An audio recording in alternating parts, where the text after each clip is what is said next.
Estimados amigos, muy buenas noches. Como siempre, es un gran placer saludarlos en una emisión más de este programa Aprender y Compartir. Como ustedes pueden observar, esta noche tenemos un formato absolutamente diferente a los anteriores que hemos compartido con ustedes, y es que en realidad el tema de esta noche lo amerita. Justamente el tema que vamos a compartir con ustedes, amigos y amigas, es la crónica. ¿Cómo se desarrolla una crónica en el deporte, en la organización y en la familia? Y para ello tenemos la presencia de verdaderos especialistas en el tema. Y es para mí un gran honor saludar esta noche a Gina Alonso. Gina, ¿cómo estás? Muy bien, muy contenta. Saludos a todos. Encantado. Muchas gracias por acompañarnos. Manuel Villegas, ¿cómo estás, mi querido Manuel? Mi querido José Juan, como siempre, muy agradecido, encantados de verlo. Gina, José Jorge.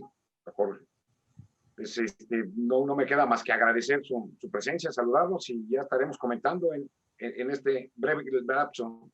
Buenas noches a todos. Un gran placer, mi querido Manuel, y por supuesto también José Jorge Cruz Elsner. ¿Cómo estás, José Jorge? Buenas noches.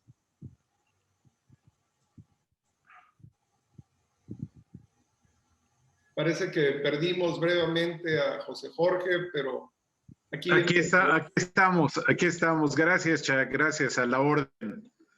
Encantado. Batallando un poco con el clima, pero muy contento, muy agradecido. Gracias, Gina y Manuel, por permitir estar con ustedes. Los admiro mucho. No, al contrario. Extraordinario. Y por supuesto, hablar de la trayectoria de nuestros tres invitados nos puede llevar horas. Afortunadamente, como ustedes han observado, amigos y amigas, justo en la introducción viene ya un resumen escrito, visual, de la trayectoria de cada uno de ellos. Sin embargo, creo que es muy valioso destacar de una manera breve parte de esa riquísima trayectoria. Y quiero iniciar precisamente con Gina Alonso, que es licenciada en Contaduría, egresada muy orgullosamente de la Universidad Nacional Autónoma de México. También terminó la carrera como abogada, como licenciada en Derecho, también en la UNAM. Ha sido profesora universitaria, tanto en la Facultad de Contaduría como en la Facultad de Derecho, y ha tenido también una trayectoria muy destacada en los medios. Muy importante resaltar que Gina fue la primera mujer acreditada, la primera mujer mexicana acreditada por la NFL dentro de los cronistas de medios escritos en el fútbol americano de México. Y ha sido también una gran entusiasta tanto del fútbol americano como de la cultura, de la historia y de la salud. Ha sido también una gran promotora del desarrollo de los jóvenes y fue parte del grupo fundador del primer patronato de apoyo a los cóndores de la UNAM en Liga Mayor. Entonces, sus publicaciones vienen desde finales de los 70s hasta mediados de los 80s en el deporte gráfico, en el Diario de México, en el Heraldo de México me parece también Gina, y en otras publicaciones escritas, que Diagonales se llamaba otra de ellas, y si alguna me falta en unos minutos, Gina nos va a ayudar a complementarlo. Por supuesto, es también un gran placer saludar a nuestro buen amigo Manuel Villegas Toledo. Tiene una trayectoria también como profesionista, licenciado en Economía, egresado de la Universidad Autónoma Metropolitana, Campus Iztapalapa. Estudió también, realizó estudios de maestría en la Universidad de American University en Washington, D.C., en el área de Administración y Finanzas. Tiene además, Manuel, una trayectoria como profesor justamente en el UNITEC a nivel universitario por muchos años. Ha trabajado en ámbitos muy diversos, tanto en la iniciativa privada, ha sido consultor también en el área de planeación estratégica, de estructura empresarial, en administración, en economía. Ha trabajado para el gobierno federal, ha trabajado en la Secretaría de Turismo, ha hecho diversas publicaciones y tiene además una participación interesante como asesor en economía en Radio Fórmula. Ha tenido también un blog en Facebook que actualmente él publica semanalmente con un reporte que tiene que ver con un poco de política, economía, temas sociales y deportivos. Y obviamente fue muy afortunado porque a donde fue estuvo en equipos exitosos. Muy pocos saben que él inició jugando en un equipo de la ITAM, que es muy poco conocido. ¿Cómo se llamó ese equipo, Manuel? Los Dragones del ITAM. Solamente salió en 1972 una intermedia y una juvenil. Y entonces él estuvo en este grupo singular para después integrarse de lleno a los equipos universitarios juveniles en la preparatoria número 4, en donde obtuvieron 2 campeonatos consecutivos en la categoría juvenil, y después jugó 3 intermedias, 2 de ellas llegaron a la final ocupando un subcampeonato, y en su último año fue capitán del equipo de los Escorpiones Rojos de Ingeniería.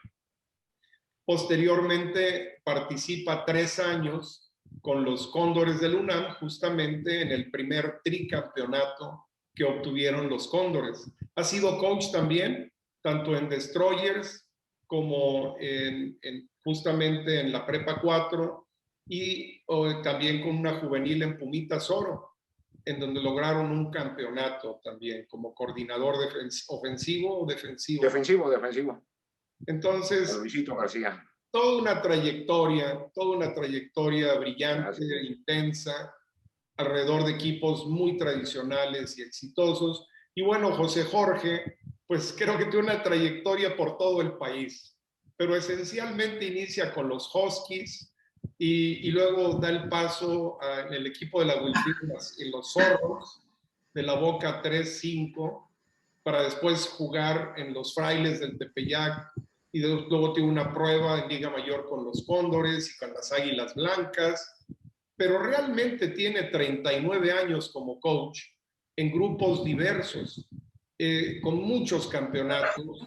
Ha sido coach de grandes estrellas, de juveniles, intermedias y Liga Mayor. Destaca mucho un tricampeonato que obtienen en intermedia con los Perros Negros de Naucalpan, campeonatos en juveniles, en intermedias con los Frailes del Tepeyac, y es obviamente ingeniero industrial, egresado de UPIXA, estudió la vocacional en la Wilfrido Macié, ha realizado trabajos diversos en la iniciativa privada, en la administración pública. Hoy es socio con uno de sus hermanos, Juan Carlos, en una empresa que da servicio a ramos diversos en la comercialización, en implementación de procesos. Y él es especialista realmente en diseño y supervisión de procesos. Es además especialista en la gestión política. Entonces, realmente tiene también una trayectoria increíble, impresionante, en una memoria privilegiada, dando crónicas de una gran cantidad de equipos en el país, desde infantiles hasta Liga Mayor. Entonces, entre sus curiosidades, parece que también estudió algo de cómo escribir historias y crónicas. Ya nos platicará en unos minutos. Pero como pueden ver, amigos y amigas, estamos muy bien equipados para justamente hacer una reflexión, tener una charla de qué significa en términos generales una crónica.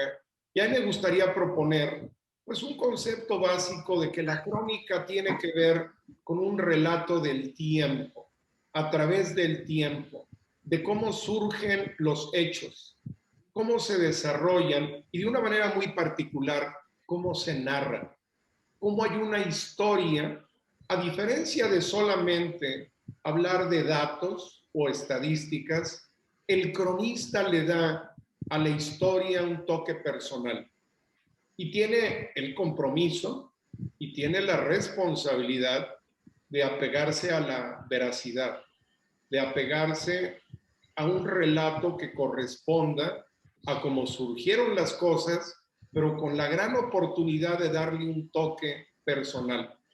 Decía Carlos Monsiváis, uno de los grandes cronistas de nuestro país, que el cronista tiene el gran privilegio de la responsabilidad histórica. Entonces, ¿qué les parece, amigos, si iniciamos de lleno con cómo se da la crónica alrededor del deporte? ¿Cómo se debe desarrollar una crónica deportiva? Mi querida Gina, las damas primero, adelante. Muchas gracias. Yo empiezo con un antecedente. Mi padre fue fundador de los Pumas, de esa generación llamada del 30, que ya fue reconocida por la Universidad Autónoma, Nacional Autónoma de México, porque la autonomía se da en el 29. Entonces, estando yo en la primaria, me llevó a un juego con oposición de mi mamá y dijo que yo también era su hija. Entonces, me llevó y fui a ver un juego de los Pumas y del Puli y yo no sabía nada. Y yo le pregunté, bueno, ¿y qué tengo que hacer? Me dijo, tú ve ese ovoide, ¿quién lo trae? Síguelo y es todo lo que tienes que hacer. Y allí empecé a ver, a aprender a ver el americano. Posteriormente, en la prepa 6, me eché todas las clases de pizarrón del coach Neri con mis compañeros. Yo salía de gimnasia y entonces les daban pizarrón al final, me llevaban a mi casa, a uno de mis compañeros, Raúl Morales, y yo me eché todas las clases de pizarrón del coach Neri y del coach Labra en ese entonces. Allí aprendí que era primero y 10, segunda y 5, tercera y 2 y todo lo que sigue. Cuando entré a escribir crónica fue por un reto de mis compañeros, los búhos, ya eran búhos de intermedia, muchos, porque le dijeron a un jugador, que no digo su nombre, que no entendía cuál era la trampa. Y entonces dijo, no, que te la diga ella y que se le explico. Y se quedaron impactados, dijeron, ¿sabes americano? Pues sí, aprendí. Lo importante es en la crónica deportiva del fútbol americano, que es tan especializada, saber fútbol americano, las bases del fútbol americano, cómo se llaman los jugadores en cada una de sus posiciones ofensiva y defensiva. Me chocaban las crónicas de la televisión en donde a los corners les dicen esquineros. Si no lo sabes en su idioma, si no hay traducción en el idioma natural, déjalo en el idioma natural, porque un esquinero, o sea, se me figura un mueble. A los linebackers, los apoyadores, tampoco. Entonces, yo creo que es muy importante aprender el lenguaje y el argot para poder comunicar. Y ya que uno entra a la crónica, algo que dijiste es muy importante, darle el toque personal para que emocione a las personas.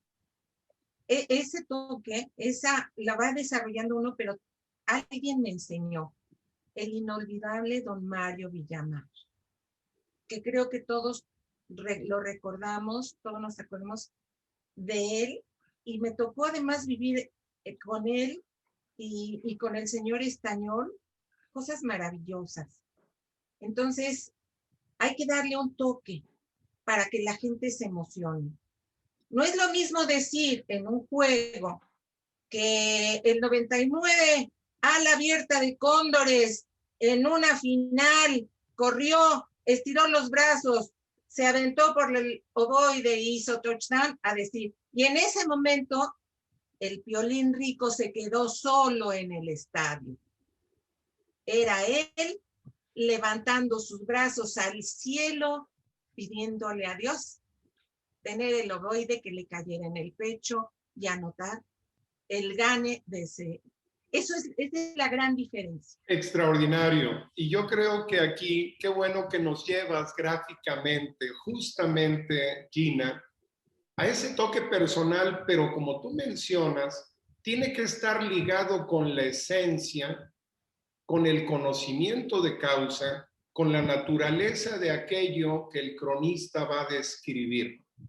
Si el cronista tiene esa habilidad y tiene sobre todo esa sensibilidad para proyectar lo que está viendo, lo que vio, lo que sucedió y compartirlo con su audiencia, lo lleva justamente al momento de los hechos, ¿verdad, mi querido Manuel? ¿Cómo se complementa? ¿Cómo podemos enriquecer una crónica deportiva?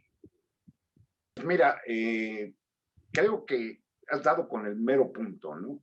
Describiste perfectamente qué significa una crónica que mucha gente no lo entiende. Como malformación de economista, arrancamos el programa gracias a ti con este marco teórico muy preciso, ¿no?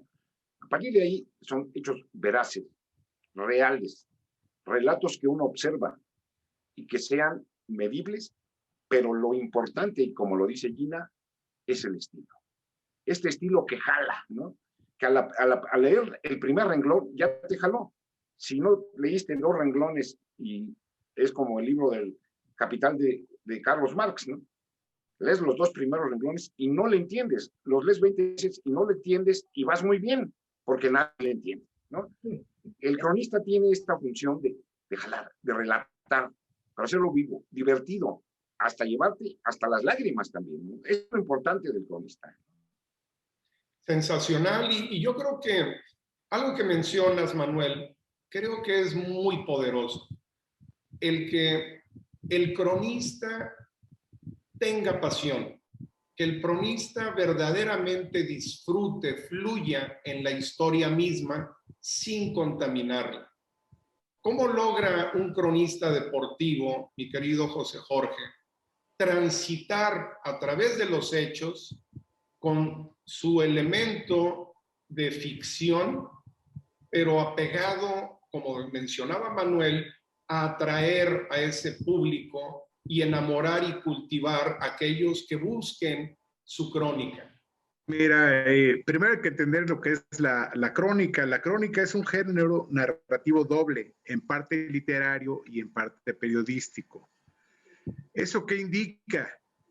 Que bueno, tienes que estar basado en datos duros, como dice Manuel, pero también en la cuestión literaria tienes que transmitir un mensaje. Lo que tú decías de la pasión, del sentimiento, muchas veces como se platican las cosas es como la gente las recibe y ahí es cuando se crean las grandes aficiones. Entonces es delicada porque a veces hay cronistas que se olvidan de lo periodístico y se quedan en lo literario y entonces es cuando nacen esos falsos héroes o esas gentes que se les inventan triunfos y jugadas maravillosas que pues las vieron desde la banca o desde su imaginación. Entonces el cronista debe tener la sensibilidad de saber mezclar lo literario y lo periodístico. Y sí, efectivamente, tiene que conocer ampliamente el tema del que está hablando, porque si no, simple y sencillamente va a ser como un pasapapeles. Así es como lo veo yo y así es como yo lo practico día a día. Bueno, aquí viene un tema que creo que es muy fino. Es muy diferente ser periodista, reportero y cronista. Son muy pocos los que tienen la gran fortuna, habilidad, privilegio de poder hacer las 3 cosas. Hay gente que da reportes específicos con datos duros, estadísticos. Hay gente que simplemente narra, pero o hay gente que investiga, pero el cronista tiene, creo yo, la posibilidad de trascender mucho más. Hay que dar contextos. Y quien hace crónica, Gina, realmente se queda en el corazón de la gente, ¿verdad? Efectivamente. A mí, en algún momento, yo tuve la obligación, porque además era mi gusto, de siempre cubrir los Juegos de Cóndores. Eran mis amigos, eran mis compañeros de la prepa y había corazón en ese momento, pero también me tocó ir a otros lugares muy impactantes. Me tocó estar en Santa Marta, Catitla, con los Perros de Naucalpan, que adoro a los Hernández Verduzco porque nos regalaron sus equipos y porque yo se los fui a pedir, porque cuando los vi casi lloraba yo. Los entrenaba en ese entonces Víctor Patiño, un jugador de Águilas Blancas. Y después don Mario me dijo, tienes mucha imaginación para generar contexto. Escribe ahora una columna y eso es como subir de nivel. Y la primera yarda cero que existió en este país, la mía. Desafortunadamente no la registró, a lo mejor no la registró el Canario, pero allí pude entrevistar a los jugadores y conocer de su vida, de sus emociones. En algún momento, cuando entrevistaba a diferentes personas, me impactaban sus respuestas y me enriquecían como ser humano. Entonces, cuando llegué a la NFL, llegué como cronista y a nivel de cancha, nada más a nivel de cancha. O sea, yo tenía que redactar y además mandar todo lo que yo escribía a la NFL para sustentar mi acreditación en inglés. No tengo problema con el inglés, no tengo problema con el lenguaje en inglés del fútbol americano, pero allí es otro nivel, era frialdad, allí sí había frialdad. Qué bueno que lo que compartes, Gina, porque justamente la experiencia personal alrededor del deporte estimula mucho. Hay muchos periodistas, reporteros que quisieron haber jugado y nunca jugaron. Y esto en ocasiones impacta para bien y a veces para mal en la forma en la que ellos relatan. Mi querido Manuel, cuando tú has sido un deportista íntimamente ligado, primero también jugaste béisbol en aquel equipo de los Yaquis, pero en términos generales, cuando tú tienes una experiencia deportiva y tienes la voluntad y la sensibilidad para dar una crónica, se vive de una manera más rica. ¿Qué nos puedes recordar en este momento, Manuel, de una experiencia específica tuya alrededor de una crónica deportiva? Mira, das en el punto específico, ¿no? Yo creo que este tipo de habilidades me fui forjando en 1978, ¿no?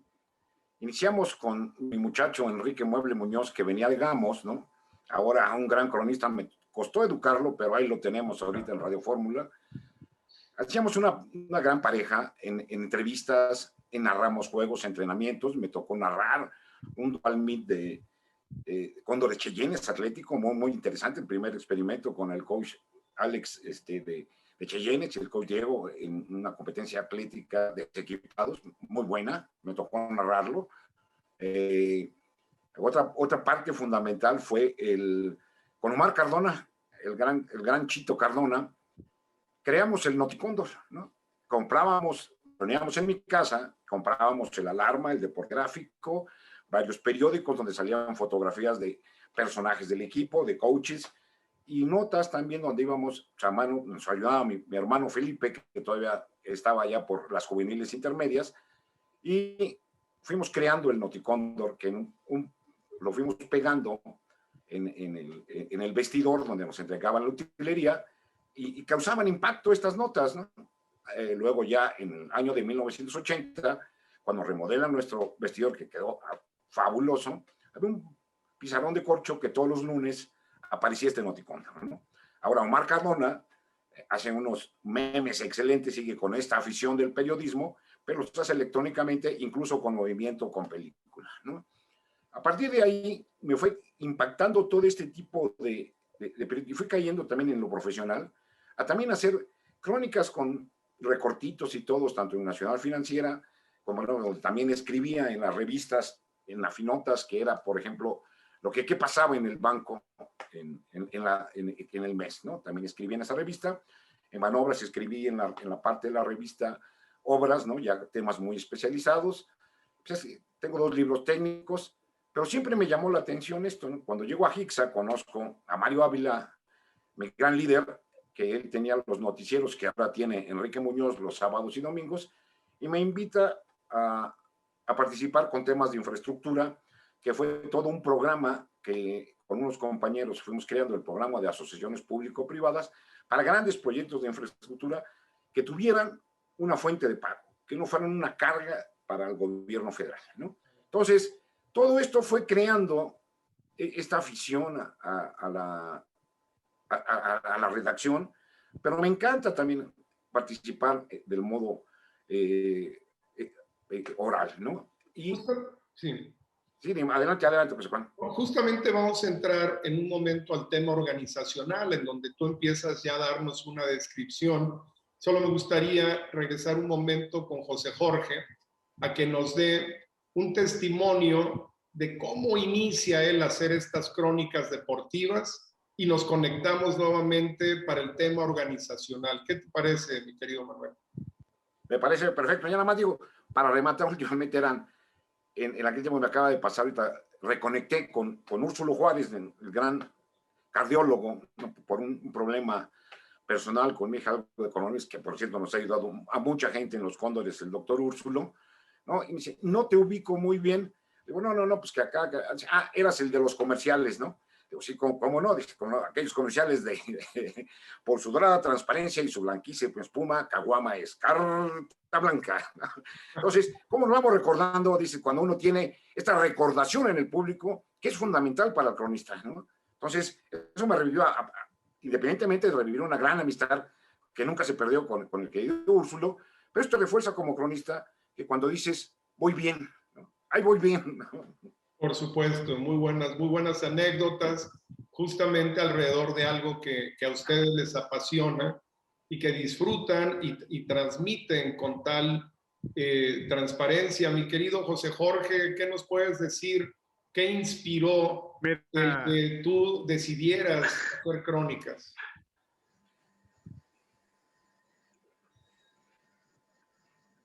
Bueno, siempre escribí, pero ya realmente con un sentido fue cuando hacíamos las relatorías de cómo atendíamos a los grupos que hacían manifestaciones en el Zócalo. Ahí teníamos que hacer la relatoría y con nuestro jefe inmediato de Federico Hernández Verduzco y mío, teníamos que hacer ya tarjetas sintéticas para el secretario de gobierno. Ahí empezó realmente la relatoría con un sentido.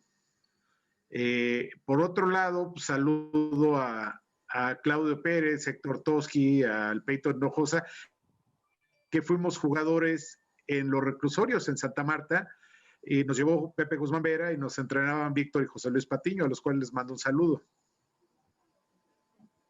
Sería todo.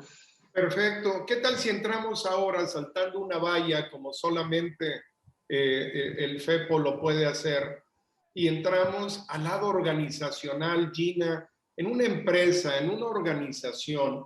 Digo, evidentemente con tu trayectoria como profesora universitaria, tanto en contaduría como en derecho, ¿cómo se debe de desarrollar una crónica en una organización o en una empresa? Mira, mi área académica fueron de números, las áreas financieras, y ahí necesitas tener siempre antecedentes, porque esos antecedentes van a ser la base para las comparaciones. Esas comparaciones te van a dar índices para que puedas racionalizar en una forma sencilla en un número grandes contextos financieros, grandes contextos administrativos, los puedas proyectar, los puedas llevar a la planeación estratégica, los puedas ponderar y establezcas objetivos a alcanzar. También es cierto que me tocó, soy especialista en todo lo que es delitos de servidores públicos y delitos financieros, los de cuello blanco. Allí es importantísima la crónica porque parte de la investigación. Desafortunadamente, en México no se tiene el nivel de especialización tan exacto, tan llevado a la excelencia en todo lo que son los contextos de números y además llevarlos a traducir a un lenguaje que un ministerio público los pueda entender. Entonces, si no tienes el conocimiento de tu materia, si no tienes la habilidad de generar contextos que después vas a tener que plasmar en lenguaje, en derecho, lo que vale es lo escrito. La fecha se pone en letras. Las cantidades se traducen a letras. Si no las pones correctamente en derecho, vale la letra. Entonces, ahí es donde se generan conflictos gravísimos para mí. No se configuran delitos muy claramente que no dan el tipo, porque alguien, sobre todo un especialista, un perito, ya sea en derecho o ya sea un abogado, no supieron darle el contexto hablado y escrito. Y todo se basa en crónica, en los antecedentes que vas generando. Qué poderoso. En la empresa la vas a proyectar para llevarla a objetivos. Y en el delito vas a sacar el hecho, lo vas a traducir para llevarlo a tener un resultado en una tipicidad. Eso a mí me ayudó la crónica deportiva, porque tiene que ser exacta. No la puedes deformar, pero también en un iter criminis, es decir, en cómo se configuró el delito financiero, ahí tienes que decirle, este es el resultado final en número, pero el delito financiero se configuró de esta manera o esta participación, etcétera. Y a mí me ayudó la crónica deportiva. Extraordinario y muy poderoso lo que mencionas y cómo conecta esto justamente con la esencia de la crónica misma. Estamos hablando de datos, estamos hablando de hechos, más que hablar de historias. Si bien existe un estilo, existe una gran responsabilidad, ¿verdad, mi querido Manuel? Y sobre todo hablando de política, hablando de administración, hablando de una organización y una empresa, pues las responsabilidades son muy específicas, ¿verdad? Mira, aquí se toca un punto fundamental, ¿no? En una gira de trabajo en el grupo de Hermes con mi jefe, que es un sabio a la fecha, Arturo Orozco Gómez, que aparte lo estimo en lo personal bastante, me preguntaba, es un grupo compuesto de financieros, construcciones, muy amplio, ¿no? Con diferentes actividades dentro del grupo. Me dice, ¿cuál es el principal problema que tú le ves al grupo? Digo, la comunicación. Dice, me mataste. ¿Me mataste a la primera? Claro, digo, porque te voy a decir nada más como ejemplo. Le digo, mira, mi querido Arturo, el brazo derecho no sabe lo que hace el izquierdo. Estamos en una empresa multifuncional que muchas veces las personas, ni siquiera como proceso, y no me dejará mentir mi querido José Jorge, que se dedica a hacer procesos, dentro de las empresas hay que empezar por aquello que no debes hacer y tener muy presente qué es lo que debes hacer. Evitas burocracias y evitas sobrecarga de gente que estén hasta las 9, 10 de la noche perdiendo el tiempo en los trabajos, ¿no? Pero es lo fundamental de la comunicación. ¿Y cómo se da esta comunicación? Verbal y escrita, ¿no? A través de procesos, a través de boletines, a través de saber quién eres, hacia dónde vamos, que es tu misión y tu visión, y a través de un plan estratégico que es la línea entre estos dos temas, ¿no? Luego tocaremos el tema de los cóndores, que yo lo veo como un verdadero modelo de negocio, ¿no? Donde se daban una cierta forma de estos tipos de criterios que yo, después de años de analizarlo, creo que se hizo a través de un esquema realmente de modelo de negocio, ¿no? Muy bien. Lo comentaremos más adelante, ¿no? Excelente, José Jorge. Una empresa, una organización, un ente social y productivo requiere una historia, pero también requiere un camino específico a través de procedimientos y a través de procesos. ¿Cómo se debe dar una crónica en ese espacio? Mira, ahora sería al revés de lo que te comenté anteriormente. La primera parte de mi función, de mi quehacer, de mi día a día, era interpretación política. Y era hacer crónicas y hacer narrativas para dar una información. Cuando llego a Pemex, llego a áreas que auditaban a control de gestión, atención a todos los órganos fiscalizadores.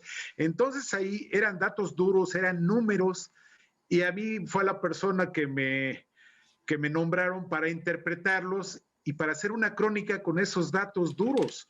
¿Por qué? Porque había gente que era eminentemente política, no era financiera, y tenías que decirles casi con plastilina cómo salieron esos números, de dónde venían, hacia dónde iban, y dar escenarios, diversos escenarios para la toma de decisiones ejecutiva.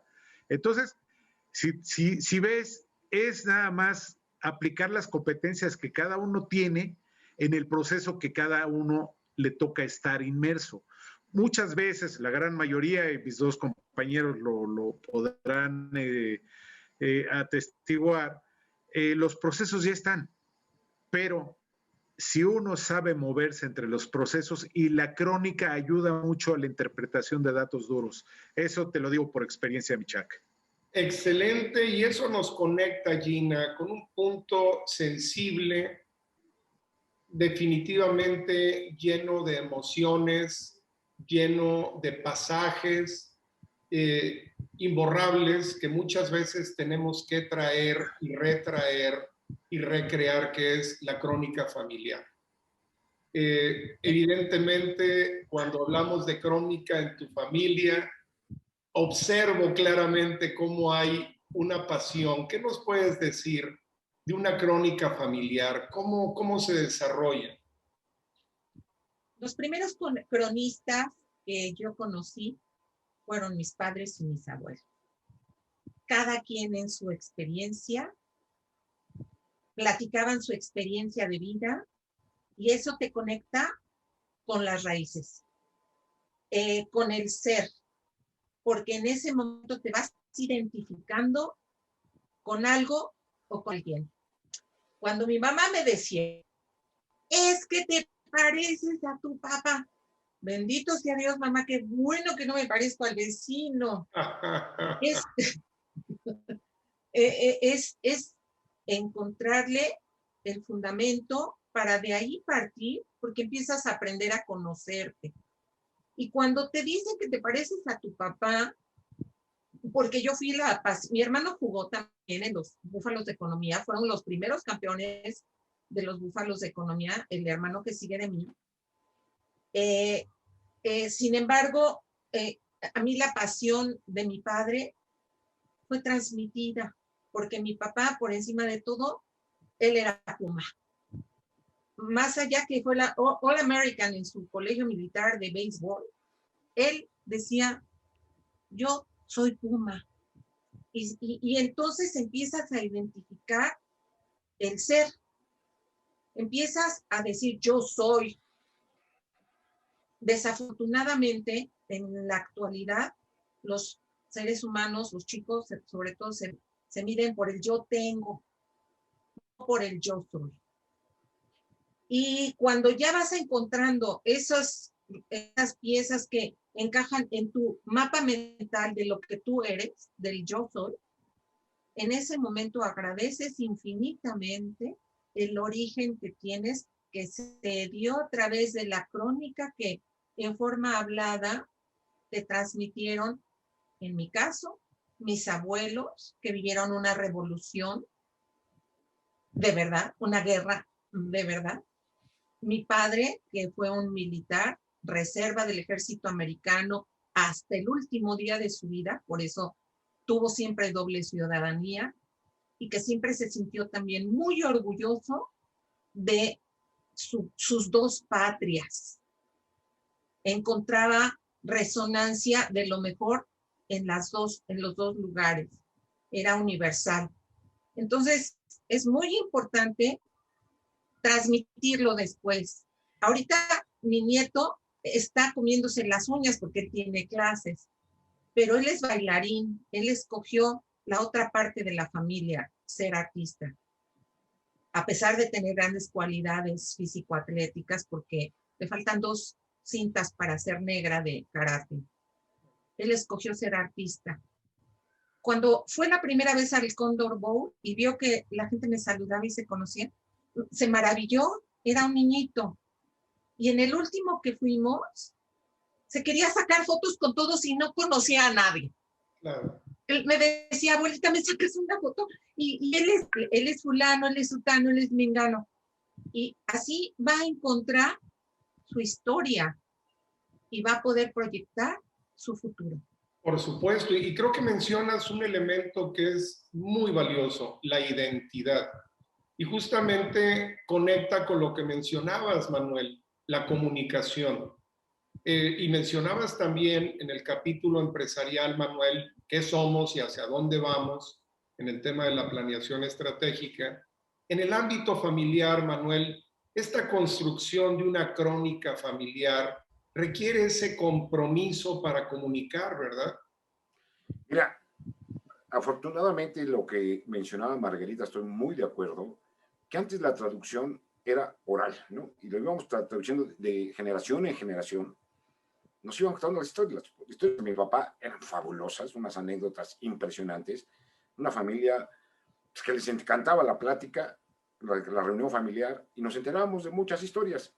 Ahora, las anteriormente benditas redes sociales, ahora malditas por algún partido político, nos han ayudado mucho, a mí en lo personal, de entrada, para recordar cumpleaños de todos mis seres que quiero mucho, y algunos que son mis amigos, me gusta felicitarlos porque es sentir ese cariño, me gusta mucho la amistad, ¿no? El transmitir me llamó mucho la atención este intercambio de recuperar amigos de hace muchos años, que no los veía y que la amistad la recuperas en 2 segundos, porque tenemos muchas anécdotas, muchas cuestiones que vivimos juntos.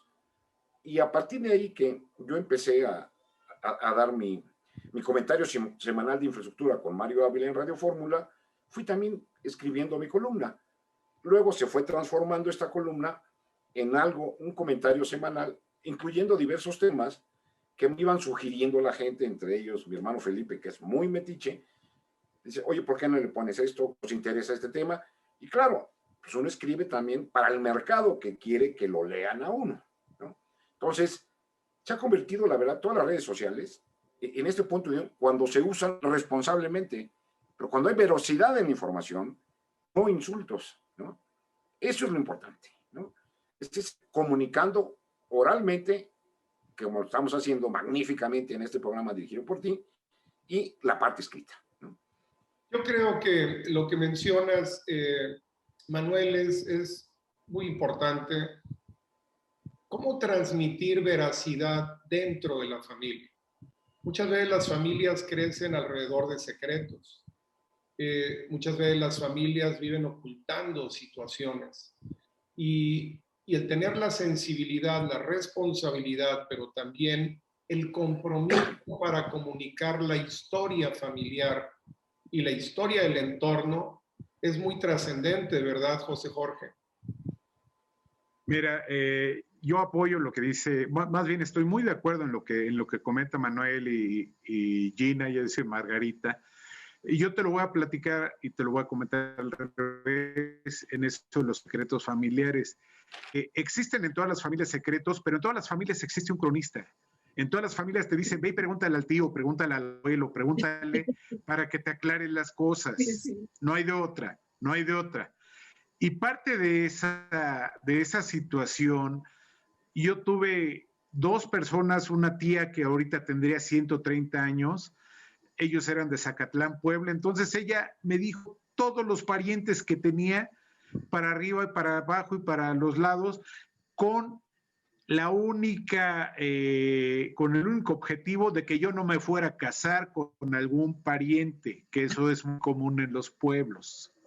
Y en las ¿sí? ciudades. Ya conocí, dice, sí, no te vayas a...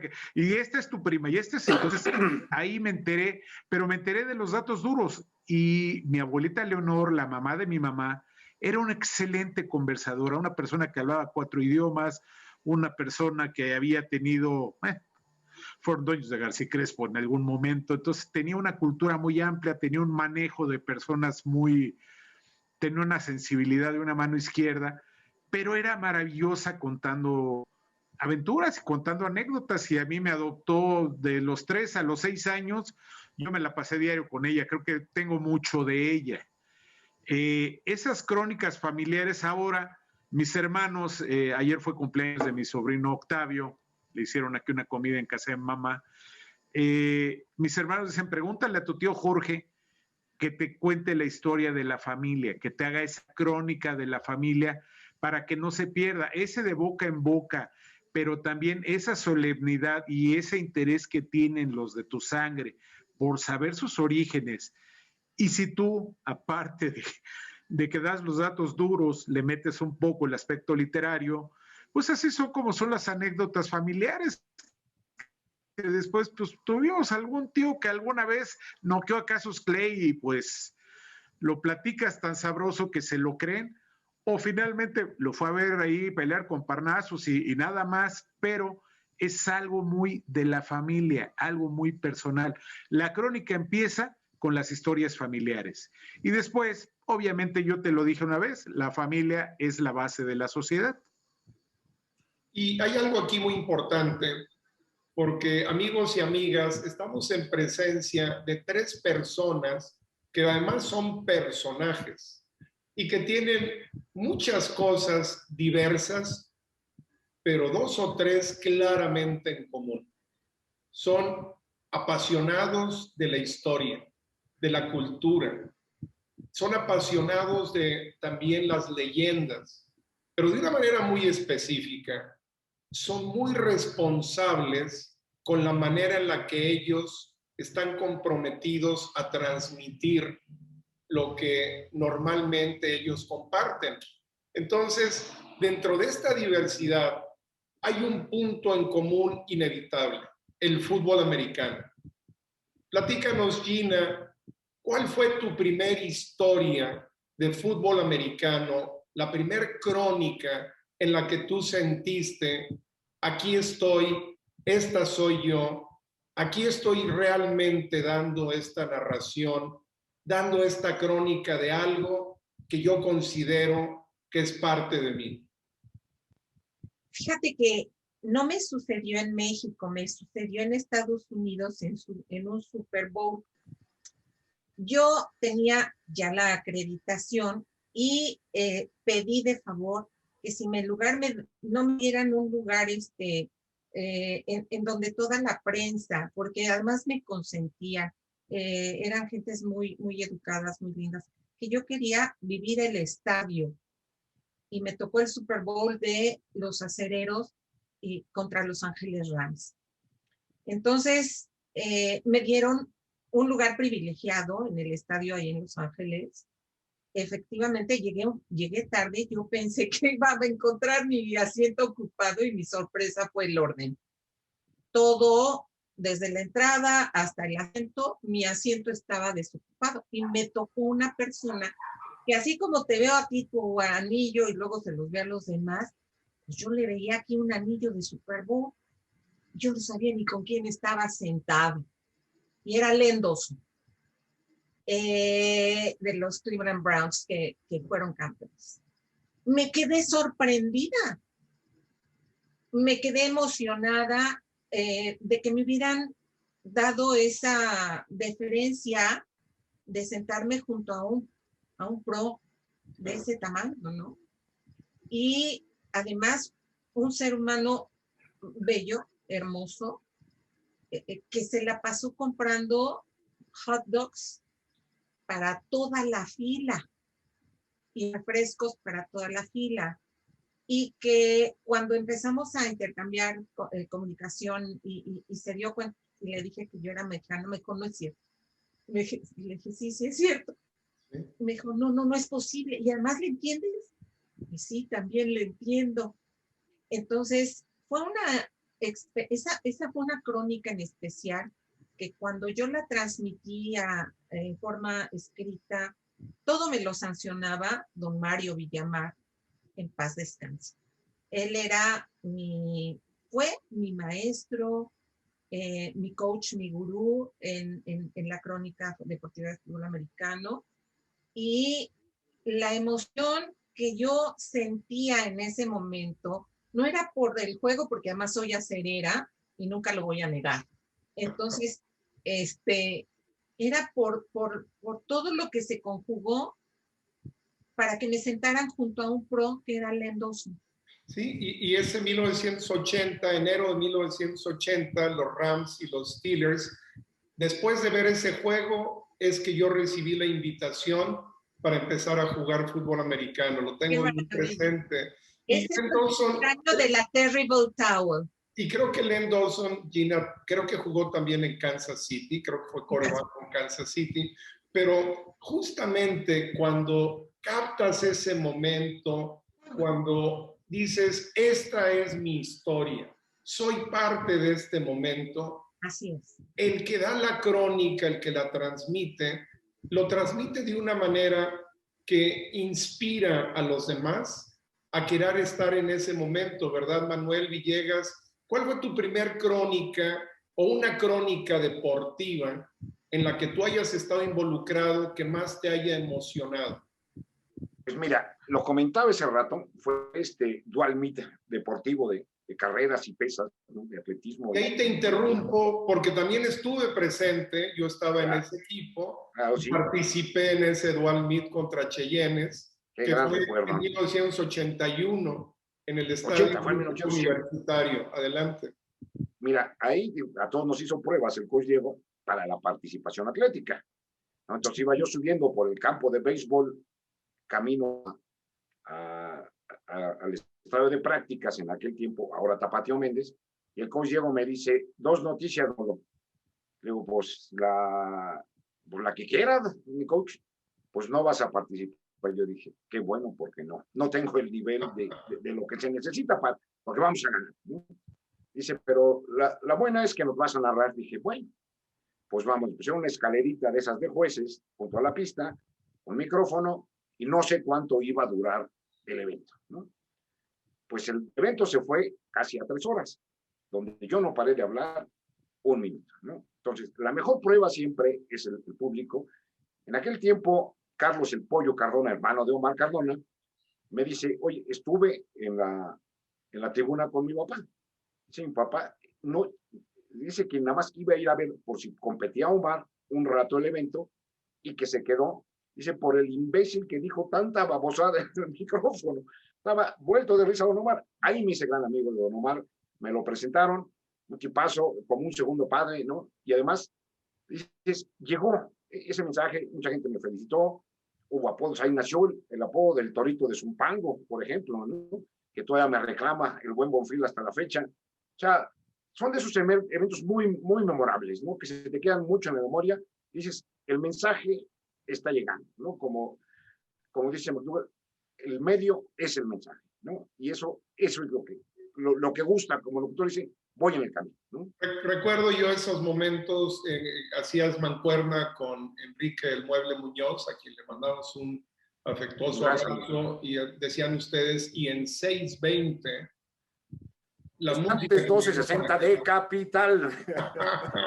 Muchas obras, la verdad fue un grupo, definitivamente en cada equipo deportivo, es muy importante tener a personajes, volviendo a esta idea de que ustedes son personas y personajes que definitivamente dan una característica, dan una personalidad a un aspecto importante del deporte, que es el divertirte practicando lo que más te gusta, el divertirte a través del esfuerzo, a través de la competencia, a través de ese reto. ¿Cómo se da esto para ti, José Jorge? Porque has hecho crónicas de múltiples equipos y espacios. ¿Cuál de ellas te viene a la mente en este momento que te emociona y que puedes compartir? Yo creo que fue la primera que hice platicando con el coach Gilberto Chávez. Yo coachaba a su hijo en Perros Negros. Platicando de esos años, de los principios de los 80s, del primer lustro de los 80s, Y pues el coach Chávez era el head coach de las Águilas Reales, estaba perfectamente, sabía qué y cómo de cada jugador por scout, por conocimientos, y le empecé a platicar lo que para mí era la selección ideal de ese primer lustro, que fue mi primera entrevista con el Cooks Mendoza, de ahí en el mundo del ovoide. Entonces, cuando le dije por qué yo decía que era Cupido y que era Marco Ramos del primer lustro, y por qué era el Chac, y por qué era Pedro Zamudio, y por qué Paniagua era mejor que los gordos, y el abuelo Nava era excelente. Entonces, de ahí decía, oye, lo platicas muy sabroso, escríbelo como lo platicas, dice, y vas a ver que de eso vas a poder vivir en el futuro. Obviamente no vivo del futuro, pero he tenido muchas satisfacciones. A mí el ir a los campos de entrenamiento, cuando entré a la vocacional, vi a las Águilas Blancas en su bicampeonato, los entrenamientos diarios.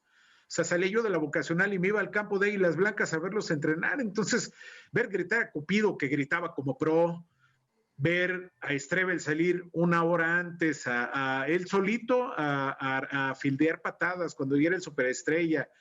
Ese tipo de situaciones, cuando conocí a los Cóndores fue en 83, coachando a mi hermano Carlos en la Liga Universitaria Tarzán Saldaña, en el Dual Meet de infantil. Cuando terminamos salimos por la puerta y vimos a los Cóndores 83, fue una impresión, así, y inmediatamente pues, reconocimos a los que iban adelante, a Polo, al Chac, a Montes. Entonces, para mí esos dos momentos fueron claves para hacer mi primera crónica. Y en la crónica sí traté de decir, no en números, sino en sentimientos. O sea, tú hablas con algún politécnico y que te diga qué siente al recordar correr a Eric Estrebel o pasar a Carlos Cupido, y es emoción antes que te digan anotaron o ganaron.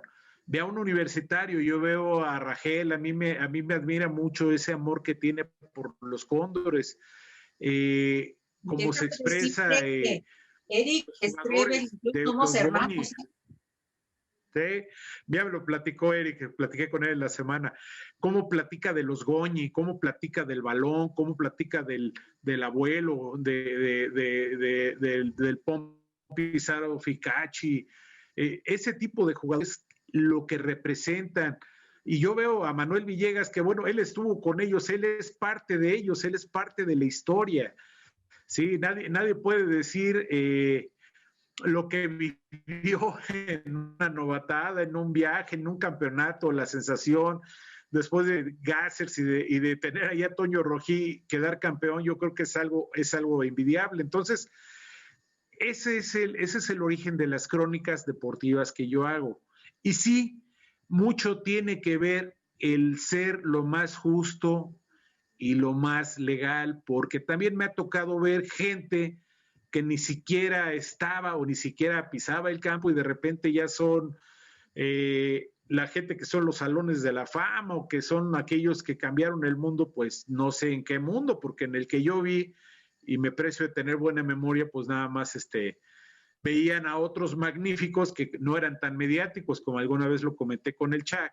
La gente no mediática muchas veces es muy subestimada, y un ejemplo lo voy a dar con dos jugadores de los Leones de la Villa Olímpica, el Buda Díaz Mondragón, que junto con Cavia fueron los mejores alas defensivas de la década de los 80s, y Angelito Rosales, que pues nunca le hicieron caso, pero todos los que estuvieron enfrente de Ángel Rosales sabían quién era el tamal de mole, jugadorazos. Entonces, eso es mi motivo por el que empecé a narrar y a hacer crónicas, queridos compañeros. Angelito Rosales, mi alumno. Aquí hay un detalle muy importante.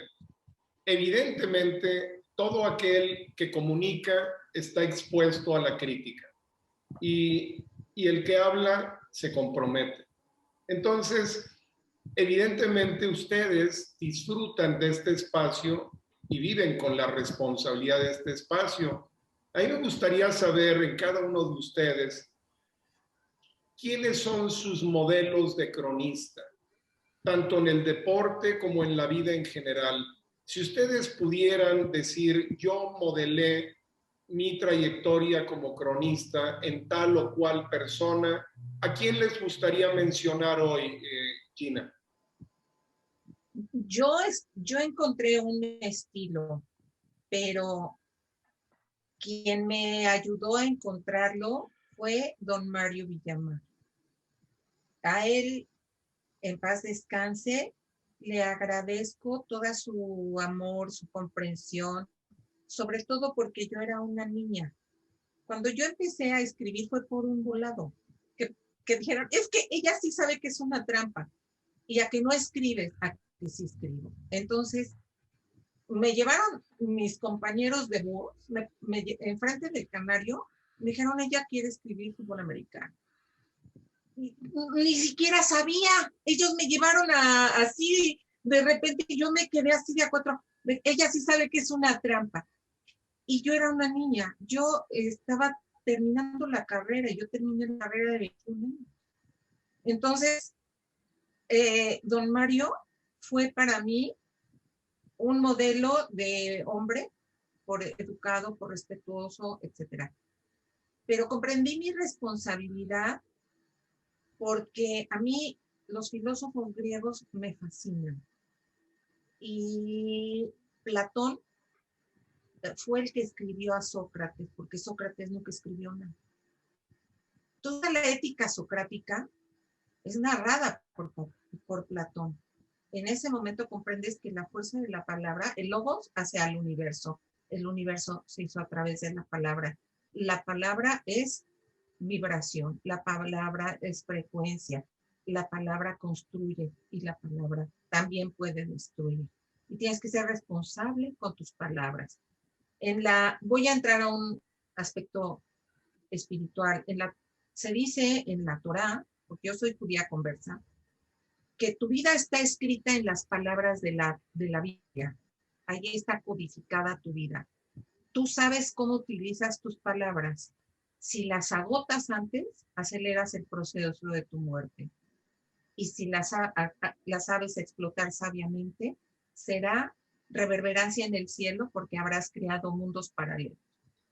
Qué importante el poder de la palabra, que es el poder del espíritu, independientemente y con respeto a todas las corrientes espirituales, pero el poder del espíritu se vive en las familias, se vive en las instituciones.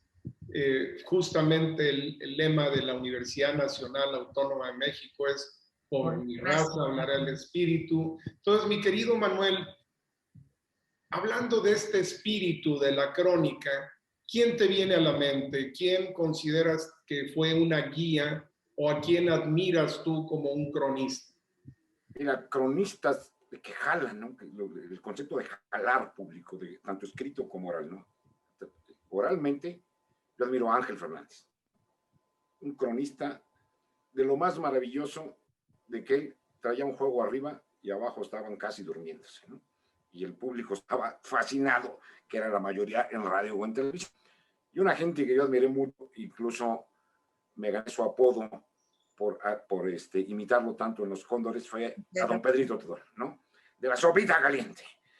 Este muchacho es una barrera, unos 60 de peso, con 25 kilos apenas levantando de pecho, toda una barrera, ¿no? Fabuloso don Pedrito, ¿no? Y me gané su apodo. En cuestiones escritas, hay el mayor cronista, y que yo creo que todo el mundo puede, estamos de acuerdo, es don Gabriel García Márquez.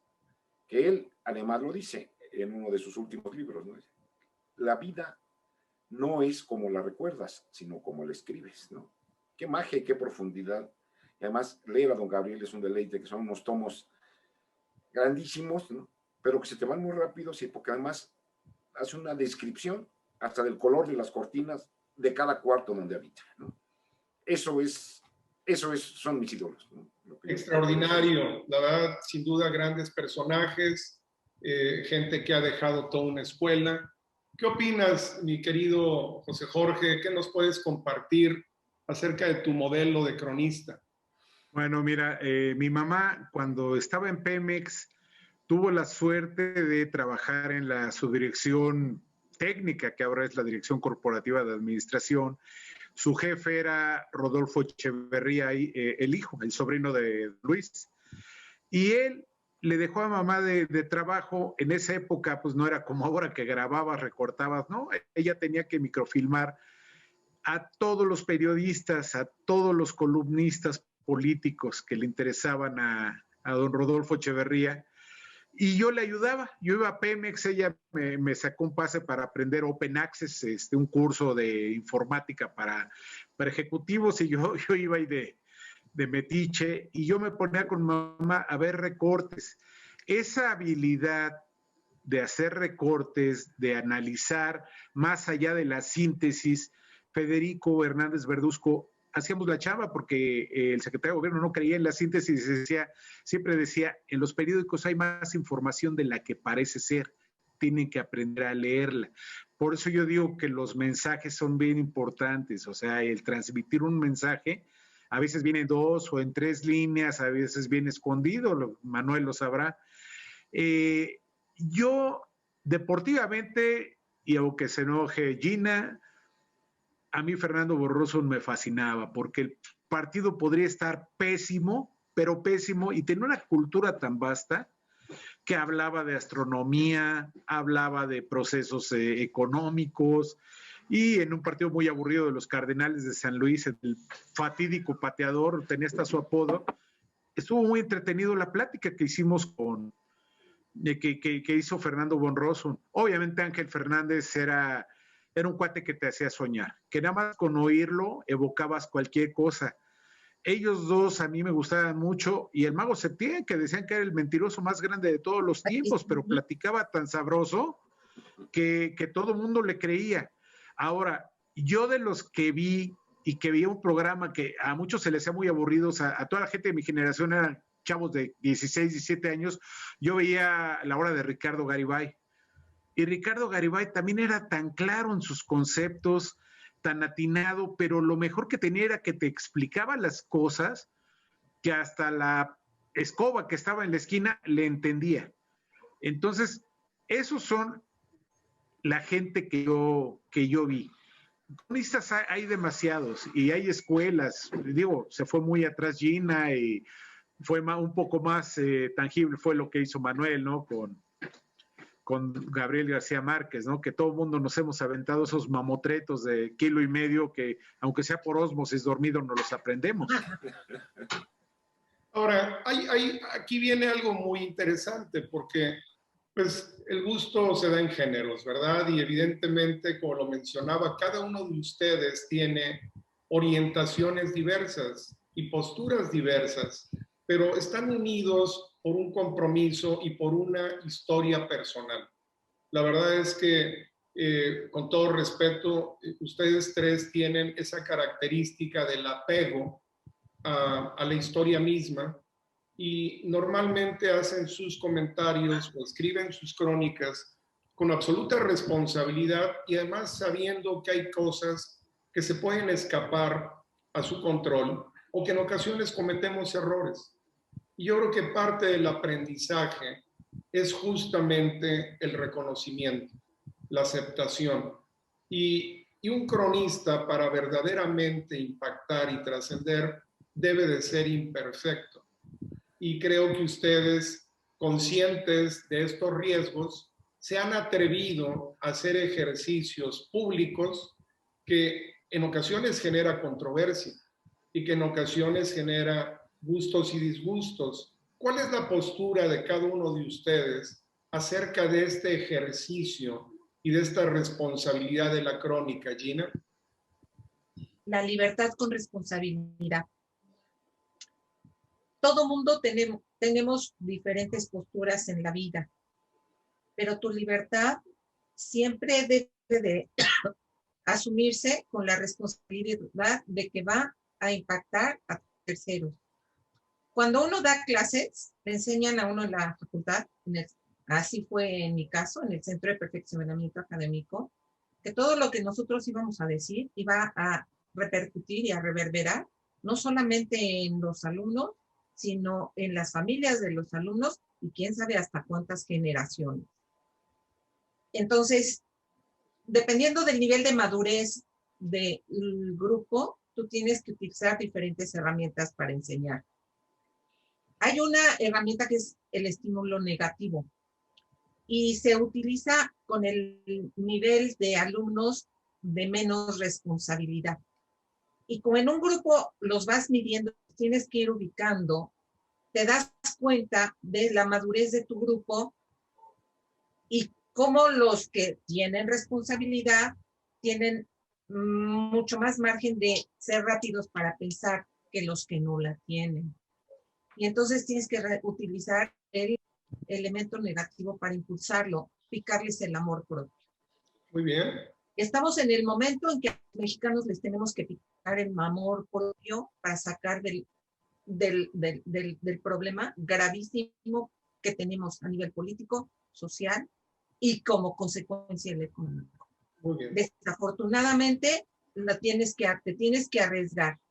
Yo tengo que decidir entre hablar muy propiamente con estímulos positivos como aquí, pero con una audiencia que no tiene ese nivel de madurez, tienes que utilizar estímulos negativos para que reaccione. Muy poderosa la herramienta y sin duda es un recurso y justamente con ello viene el estilo de cada crónica, ¿verdad, mi querido Manuel? ¿Qué opinas de este aspecto de la crónica responsable y además comprometida? Mira, lo que mencionaste tú en el marco teórico de la crónica, veracidad. Yo cuando fui coach, yo tenía la razón. Cuando fui profesor de política monetaria, que tenía que ver con muchos modelos económicos, yo a los alumnos les advertía, yo soy muy democrático, pero a mí demuéstrenme que estoy mal, con datos verdaderos, pero de que estudiaron. Vamos a tener un debate que yo los incitaba mucho al debate, pero primero leer y después a debatir para llegar a ideas concretas. Como todo oaxaqueño, soy muy necio. Entonces, de mis ideas, pero estoy dispuesto a cambiar. Eran mis posiciones como profesor, ¿no? Pero yo en la parte crónica expuesto, tanto en redes sociales como en todo lo que he escrito, incluso en mi libro de los Condes, de crónicas de fútbol americano, hago un llamado de atención. Me encanta esa frase. Los errores son míos y estoy abierto a que todo mundo me haga correcciones y lo he estado corrigiendo el texto hasta que decidí cerrarlo porque si no nunca acabas, ¿no? Pero siempre tratar con esta velocidad, pero nadie tenemos una verdad eterna. Lo único que es eterno y la única verdad absoluta que existe, diría el maestro Carlos Marx, es que la materia existe y que está en constante movimiento. Es lo único verdadero. Excelente. Mi querido José Jorge, ¿qué opinas del tema? Esta responsabilidad, este compromiso y sobre todo el riesgo que vive un cronista. Bueno, yo primero agradezco cuando me critican porque ya me leyeron. Y eso es lo más importante para cualquier cronista, ¿no? Ya lo dijo Manuel Villegas, ¿no? Que te lean, que te analicen. Entonces yo lo primero que hago es agradecer cuando alguien me critica porque, bueno, me leyó. Ya después, ¿quién tiene la razón? Bueno, hay que tenerla para aceptar cuando uno tiene una equivocación y corregir, inclusive hasta a veces pedir disculpas, como decía Margarita, ¿no? El nivel de la gente que tienes enfrente. Esa es una realidad. Ahora, en lo siguiente, uno debe de ser responsable de lo que escribe, uno debe de explicar por qué escribe y para qué escribe. Y eso yo lo hacía mucho como entrenador. Federico Hernández Verduzco me dijo, el día que tú a tu mejor amigo lo sientes en la banca y a tu peor enemigo lo metas a jugar, te voy a decir coach. Entonces pasa lo mismo en la crónica. Si es mi gran amigo del que estoy escribiendo y es muy bueno y lo merece, pues la voy a disfrutar. Pero si es realmente yo, hay personas que no tengo el gusto de conocer o que no son muy agradables como personas, pero fueron excelentes jugadores, pero tengo que escribir lo que hicieron en el campo. Te voy a poner un ejemplo. Todo el mundo habla de Carlos Cupido. Todo el mundo habla de Carlos Cupido. pero tenía un excelente backup, el Moped Marco Antonio Sánchez, un excelente backup olvidado.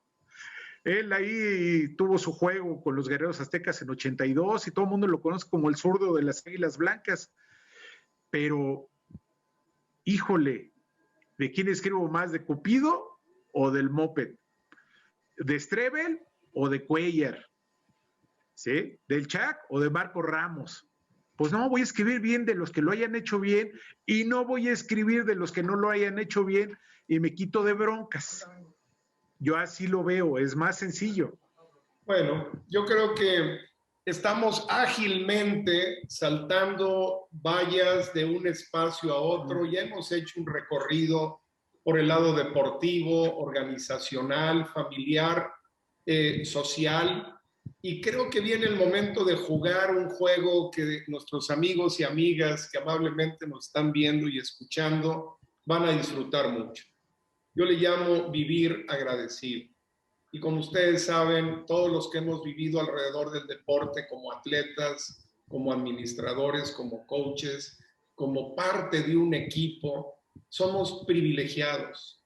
Muchas veces viajamos con todo pagado, nos dan comida, nos dan vestido, conocemos espacios que tal vez nunca hubiéramos conocido, a menos que estuviéramos involucrados con el deporte, y se nos olvida y se nos estimula el ego y lamentablemente nos alejamos de eso que acertadamente mencionaba Gina, de la identidad, del ser y del espíritu, y creo que vivir agradecido es fundamental.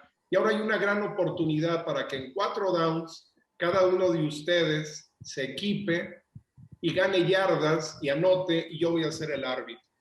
Entonces, a cada uno de ustedes en primer down les quiero preguntar, ¿a quién quieren agradecer el día de hoy por nombre y apellido, por su trayectoria como estudiante? Mi querida Gina, vas primero. Primero como ser, tengo que agradecerle a Dios todo, porque todo le pertenece a Él. Y a mis padres que aceptaron la voluntad de Dios y me trajeron al mundo, por sobre todas las cosas. Como estudiante, al inolvidable y muy querido maestro que me dijo que yo era su hija putativa, el maestro en filosofía, contador público, etcétera, tenía muchos títulos, Arturo Díaz Alonso. Mi padre murió y lo extrañé. Y Dios me mandó un maestro como él, fue director de la facultad, fue miembro de la Junta de Gobierno de la UNAM, un hombre brillantísimo, y que me dijo, yo te quiero porque eres mi hija putativa. Dios me dio ese padre de sustituto. Fenomenal. Un buen saludo y, por supuesto, un aprecio importante para esa trayectoria. Mi querido Manuel, en tu desarrollo como estudiante, ¿a quién te gustaría agradecer en este día? Mira, iniciamos este primer round con un conservador 4-2, una directa, ¿no? Yo le agradezco a 3 personas que siempre los recuerdo en mi formación. Él, en tercero de secundaria, yo tuve un profesor de matemáticas que además era la elegancia andando, don Armando Ramírez Puyol, el terror de la secundaria, que yo aprendí lo que era la ciencia matemática, y yo creo que soy economista gracias a él porque entendí la matemática. Ya a nivel profesional, son 2 profesores sudamericanos. El primero, el doctor Jaime Puyana Ferreira, que fue mi mentor, me dio de las materias importantes, es teoría económica dentro de la formación de los economistas. Yo creo que no me dio menos de 5 teorías económicas. Y además debatíamos, estudiábamos y fuimos grandes amigos que ahora ya falleció. Y el otro profesor, un argentino, que me dio Daniel Cataife, que él me dio metodología económica, una de las materias más importantes que te da una formación de investigador, y el seminario de tesis, ¿no? Fabuloso el maestro Cataife, porque además lo recuerdo por una cuestión. Yo dejo de jugar en el año 81 para irme a estudiar, y él me dice que había leído el periódico en el Excelsior que el coach Diego anunciaba que dejábamos de jugar una serie de jugadores, el abuelo Nava, Omar Cardona, mucha gente, entre ellos yo, y que le decía que se le hacía imposible que los porros estudiaran, y menos metodología económica. Digo, ya ve que porros también estudiamos, mi coach, y somos de 10, ¿no? Entonces, cariño para ellos tres. Y para todos mis profesores, además. Excelente. Mi querido José Jorge, ¿a quién te gustaría agradecer hoy por tu trayectoria académica? Mira, la primera entrevista que hice fue en tercero de secundaria a un miembro del Partido Comunista que ese año se fue a Rusia a un posgrado y tenía la vara alta. Yo soy de la secundaria 4, la de San Cosme, el maestro Carlos Amaya Rojas. Y tenía una mano izquierda, era una dama, era cuate muy elegante, con unas formas muy padres, te seducía y te cautivaba. Me fue muy bien con él como alumno, obviamente, pero a él lo entrevisté y él era una figura de lo que quería ser cuando llegaras a la edad de ser profesionista o algo, como el maestro Carlos Amaya. En la vocacional tuve un maestro que yo con él hablé 3 veces, quizá 4. Él me dio mi propedéutico en la vocacional. Yo llegué con 10 de promedio en matemáticas de la secundaria y en el primer examen que me hizo saqué 0. Saqué 0. No yo, todo el grupo que veníamos ahí nos dijo lo que era la Wilfrido Maciú, el maestro Samuel Fuenlabrada de la Vega. Él tenía un libro que competía con el Baldor, pero su libro no se brincaba en un paso. O sea, su libro, el Baldor necesitabas un maestro porque había pasos que se brincaban, y más en la vocacional. Y el de álgebra de Fuenlabrada, él tenía los 6, y tuve el gusto de que me diera clases. No me reprobó, pasé, es más, de los 60 que entramos al tercer semestre éramos 30. Y no hablé con él poco, pero lo que sí, lo que infirió en mi persona, hasta la fecha me sigue afectando. Y el maestro Dante Mena, que su hijo tuvo el gusto de coacharlo en los frailes contigo. El papá de Dante, el ingeniero Dante, una persona que explicaba lo que era la ingeniería industrial, los procesos de manufactura, la distribución de planta con una sencillez que eso mismo reflejaba su calidad y su capacidad para algo muy complejo, transmitirlo de manera muy sencilla. Nunca lo vi enojado, nunca lo vi alterado, nunca lo vi con prisa, y siempre lo vi con el respeto de los maestros. Y ya luego lo vi como papá de mi alumno. Excelente. De mi jugador. Segundo down para todos. En segundo down, mi querida Gina, ¿a quién te gustaría agradecer hoy por tu trayectoria profesional? Tengo que remontarme a una monja, la Madre Guadalupe Castillo Pérez, mi maestra de tercero y de quinto de primaria, que yo creía que me odiaba, que siempre me escogió para todo, que me hizo concursar en cosas que ni me competen porque yo ni estaba en ese año, y me decía Margarita Alonso. Y que siempre le dije a mi papá, es que me odia la Madre Castillo. Mi papá me decía, no, te está privilegiando, porque te está enseñando a aceptar todos los retos de tu vida. Ella me enseñó a no tener miedo a nada, de lo que yo se me sintiera capaz de hacer.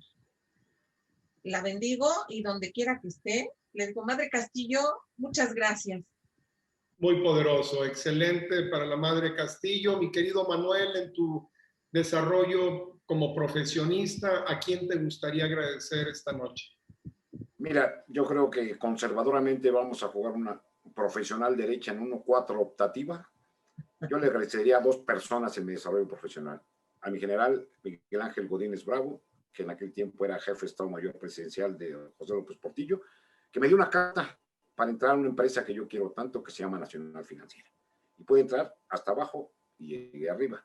Y aquí dentro de esta empresa conocí a todo un personaje, un gran joven, sonriente, bigotón, llamado Óscar Espinosa Villarreal, que era un verdadero personaje, sabio, con un empuje, trabajador, gente de equipo, hasta parece que había jugado fútbol americano. Excelente. Esas 2 personas en lo personal. Perfecto. En segundo down, mi querido José Jorge, ¿A quién te gustaría agradecer esta noche por tu desarrollo profesional? Bueno, primero recuerdo al licenciado Espinosa Villarreal. Él fue el jefe del departamento del Distrito Federal cuando yo trabajé ahí. Sí, efectivamente, con creces cumplía, Manuel.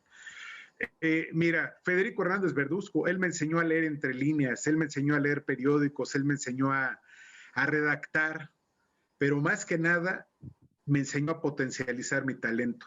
Él dijo, tienes talento, pero no lo has desarrollado. Y era duro, y Margarita nos podrá decir qué tan duro era el buen Federico.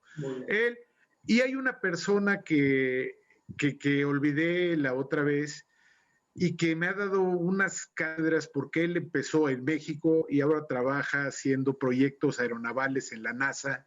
Héctor Velasco, el Piccolo, es un cuate de excelencia, un cuate que empezó, que le costó trabajo inclusive, que no se definía cuál era su carrera, pero cuando tomó el camino, pues ahorita está diseñando aviones allá en la NASA. Y es un cuate que viene aquí y vamos a comer tortas a Vallejo con el Gárgole, mis compadres, que todos fuimos tus jugadores, Chuck. Extraordinario y un afectuoso saludo para Héctor, por supuesto. Tercer down, Gina. En tu desarrollo en el deporte, ¿a quién te gustaría agradecer esta noche? Pues vuelvo a repetir que como periodista, como cronista, como escritora de fútbol americano, don Mario Villamar fue mi maestro y en paz descanse, lo sigo respetando y lo sigo recordando con muchísimo cariño, pero también tengo que incluir al coach Diego. El coach Diego, conozco su parte de ser humano y la parte espiritual que él tiene desde el punto de vista de la búsqueda de la excelencia. Él me ha enseñado también a salir adelante. Yo me sé todas las broncas de Cóndores y las que pasamos. O sea, dije pasamos porque a mí me tocó la parte institucional. Claro. Me tocó uno que además fue tu maestro, el doctor Jorge Carpizo. Entonces, era un hombre de excelencia. El día que a nosotros nos dijo, yo no sé nada de fútbol americano, pero sí conozco la excelencia. Y los Cóndores para esta institución representan la excelencia. Nos dio el patronato y ustedes son responsables de la excelencia en el campo deportivo de la Universidad Nacional Autónoma de México. Está en sus manos. El doctor Carpizo en ese momento no fue mi maestro de Derecho, sino de vida. Muy bien, excelente, un afectuoso reconocimiento para todos ellos, por supuesto, a cada uno en su etapa específica. Y por supuesto, mi querido Manuel, ahora para ti en tercer down, ¿a quién te gustaría agradecer por tu trayectoria deportiva? Mira, en tercer down hay una jugada que mandaba mucho mi querido viejito García, que era en Wisbon derecha, 1-6 pase, 3 postes. Era de tradición, era como la jicamona. Entonces yo agradecería gran cariño por todo lo que me dieron y cómo me trataron dos personas. Alfonso Desalmado García y Alfonso Ponchito García, padre e hijo, todo mi cariño para él, independientemente de cada uno de mis coaches, ¿no? Eric Romero Sosa en el ITAM, el coach Diego y cada uno de los coaches que directamente me apoyaron, ¿no? Gracias a todos ellos. Y ellos en específico con los escorpiones rojos de ingeniería, ¿verdad? Así es. Muy bien. Mi estimado José Jorge, en tercer down, ¿a quién quieres agradecer hoy por tu trayectoria deportiva? Está en diferentes pasos. Primero, el que me inspiró, Antonio Bradley. Él me inspiró y él me hizo coach. El que fue mi modelo como coach, Tomás Jiménez. El que me seleccionó, yo llegué de los Zorros de la Boca 3 al Tepeyac, y el que confió en mí, Rafa Garnica. El que me potencializó, José Juan Sánchez. El que me enseñó a sacar ese talento y a hacer una realidad como entrenador, Federico Hernández Verduzco, y parte Gustavo Hernández Verduzco. Y por último, con el que ha sido mi compañero de aventuras en los últimos 20 años, Pepe Guzmán Vera. Muy bien, pues muchísimas gracias por incluirme en ese espacio, mi querido José Jorge, y un muy fuerte y afectuoso abrazo para todas las demás personas que has mencionado. Cuarto down, Gina, la familia. ¿A quién te gustaría agradecer hoy por tu trayectoria familiar? Indudablemente, y porque mi papi se murió cuando yo tenía 15 años, un poquito más, a mi mamá. ¿Podrías mencionar su nombre, por favor? Doña Julia, preciosa, hermosa, que me está viendo, Julia Flores Bravo. Una mujer sencilla, una mujer tranquila, una mujer que se quedó con 4 hijos y no le dio miedo. Una mujer que confió en mí en todos los sentidos, me dio todo su apoyo en cualquier cosa que yo intentara. Me dio, no era cariñosa así de mamás, así, no, pero el soporte y la enseñanza del ser humano como mujer, cómo ser mujer, se lo debo a mi madre. Extraordinario. Enhorabuena. Y mi querido Manuel, en la familia, ¿a quién te gustaría agradecer esta noche por tu desarrollo familiar? Vamos a cerrar con un pase rápido dentro. Primero, 2 personas que son fundamentales en mi vida, a los que yo les debo mi ser, que es mi padre, el mayor de infantería, Manuel Leoncio Villarreachi, duro de formación, nos dio formación militar, pero nos dio muchas cosas, nos dio mucho cariño.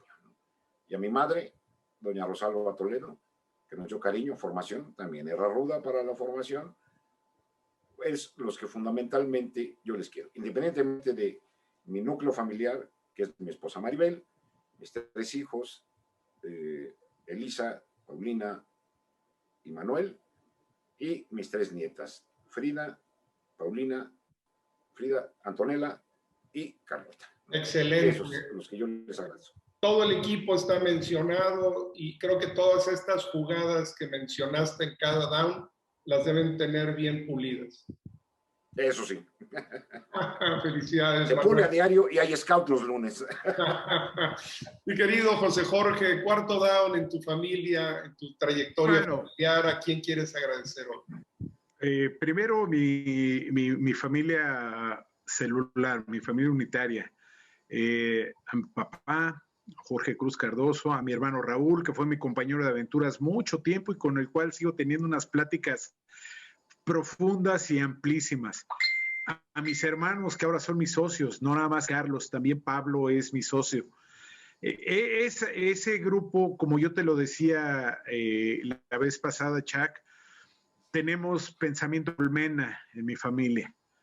Entonces, está bien reflejado. Y claro, todo gira alrededor de doña Josefina Elsner Trigueros, mi mamá. Ella es ejemplo de vida. Ella toda la vida llegó a Pemex a las 7 de la mañana y se fue a las 9 de la noche. Nunca cobró un centavo de más. Lo hacía simple y sencillamente por la razón del deber cumplido, la satisfacción del deber cumplido. Y por otro lado, a mi esposa. Ahorita estuve guardando yo la cuarentena por cuestión de protocolos y finalmente el saber que tienes a alguien que piensa como tú, a pesar de que no viene de donde tú vienes, eso es muy importante y eso es eso yo sí se lo deseo a todo el mundo, que tenga alguien con quien estar más allá de la familia celular. A esas personas son a las que les debo lo que soy. ¿Cuál es el nombre de tu esposa, José Jorge? Silvia López Aldaz, aunque ella se presenta como Silvia Cruz.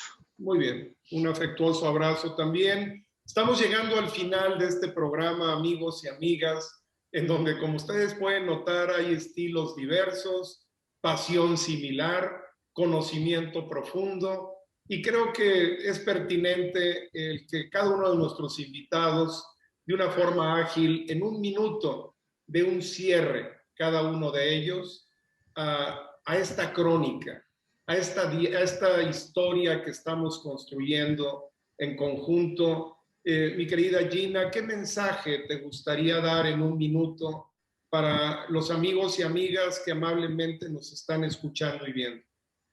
En primer lugar, que aprendan a ser, a conocerse y a elevar su alma hacia Dios.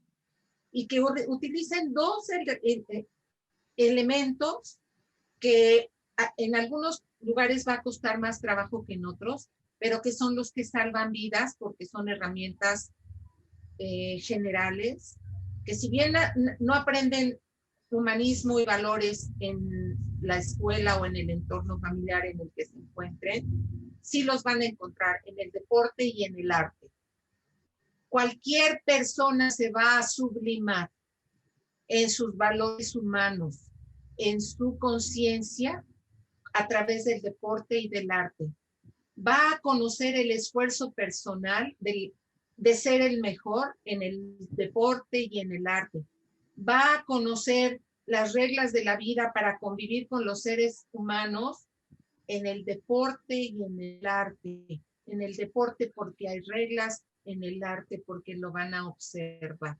El deporte y el arte son herramientas que salvan vidas. Excelente. Muchísimas gracias por ese mensaje tan poderoso, Gina. Y Manuel, querido Manuel, en un minuto, ¿qué mensaje te gustaría compartir con todos nuestros amigos y amigas en este momento? Mira, honrando el nombre de este programa, aprender. He aprendido demasiado en este programa. Me gusta mucho aprender, siempre he sido un ignorante que me gusta mucho aprender, ¿no? Y les doy las gracias a los tres, excelentes compañeros, excelentes amigos. Y agradecer. Un principio que el general Luis Gutiérrez Oropesa siempre decía, que la sonrisa y el agradecimiento son cosas que los hombres o la humanidad debe tener. Y le doy toda la razón. Entonces yo quiero agradecer y darles un regalo a todos los que nos están llegando con mi libro de crónicas de fútbol americano, la parte 1. Todos aquí yo tengo la versión electrónica, que ha sido muy difícil poderlo imprimir, pero yo se los quiero mandar. Si me mandan su correo electrónico, yo se los hago llegar. Mi correo electrónico es todo en minúsculas, villegasman@gmail.com. Yo se los quiero regalar y obsequiar antes de que salga una versión escrita que en algún momento saldrá. Y gracias a todos, con todo mi corazón, gracias totales. Luego me lo pasas por correo. Claro que sí. Email, con todo. por favor. Con muchísimo gusto, muchísimas gracias, mi estimado Manuel. Y José Jorge, tu mensaje final en un minuto alrededor justamente de lo que hemos navegado en esta conversación. Mira, Chuck, yo agradezco mucho tu programa, tenemos una historia ahí con él. Yo me baso en dos situaciones. ¿Qué es lo único que tenemos el ser humano? Actitud y decisiones. Yo siempre se lo digo a mis jugadores o a mis subalternos, o procuro transmitírselo a mis inmediatos superiores. Y a algunos les puedo decir hasta jefes, pero son contados. Tenemos que tener actitud en la vida, tenemos que ser felices, porque siempre va a haber problemas. La vida está llena de problemas, pero si tenemos una actitud feliz, vamos a poder atender los problemas mejor. Y decisiones. Si nos hacemos responsables de nuestras decisiones y con eso ejercemos nuestro libre albedrío, nos va a ir mejor en la vida. Nuevamente, juglar, Manuel Villegas, te admiro mucho. Gracias, Margarita, amigo. Ahora que te conozco, créeme que disfruto más todas tus crónicas y las entiendo perfectamente. Y Chuck, estamos aquí para ayudarnos, para aprender y compartir. Gracias y felicidades. Yo y Chuck, de verdad, te agradezco que nos hayas reunido. Este esfuerzo que has compartido haciendo todo esto de la familia del fútbol americano y cómo la has integrado, te ha llevado mucho tiempo, le has puesto mucho corazón. Y una persona que une almas, mentes y espíritus, reverbera en el cielo, porque él está haciendo Quantum. Muchísimas gracias. La verdad es que a mí solamente me queda agradecerles a los tres, porque justamente han correspondido al espíritu de este programa. El programa está construido en jóvenes estudiantes que han cumplido un proceso, que han vivido el compromiso de terminar una carrera, de representar a las instituciones en las que han obtenido conocimiento, también a jóvenes estudiantes que han crecido paralelamente con el deporte, ya sea como atletas o como parte del deporte mismo, en su difusión, en su complemento. Y además, gente que tiene la experiencia para compartir su vida profesional y la sensibilidad, la voluntad y el compromiso para hablar de sus familias. Yo estoy convencido que cuando los invitados como ustedes fluyen libremente en sus conceptos, en su experiencia, en su pasión y en su voluntad, conectan fielmente con la audiencia. Sin duda podríamos llevarnos horas continuando este programa y nos es imposible en esta ocasión, pero amigos y amigas, busquen a Rachel Alonso, Gina Alonso, Margarita Alonso, tiene múltiples presentaciones, a Manuel Villegas, a José Jorge Cruz Elsner, lo conocen también como el FEPO. Les garantizo que van a encontrar la voluntad de compartir el tiempo, como inicia en la raíz de la crónica en Cronos, de compartir la Sofía, que tiene que ver, por supuesto, con el amor, la filosofía, con el amor a la sabiduría. Y por encima de todo, creo que comparten un espíritu libre y comparten una postura honesta. Y como lo dice Manuel, el ejercicio es aprender y compartir. Y creo que tenemos el resto de nuestra vida, si nosotros queremos, para aprender y compartir cada día. Muchísimas gracias por su gentil compañía, para Gina, para Manuel, para José Jorge y para todos ustedes y amigos y amigas. Será un placer saludarnos nuevamente el próximo miércoles a las 8 de la noche en un episodio más de Aprender y Compartir. Muy buenas noches.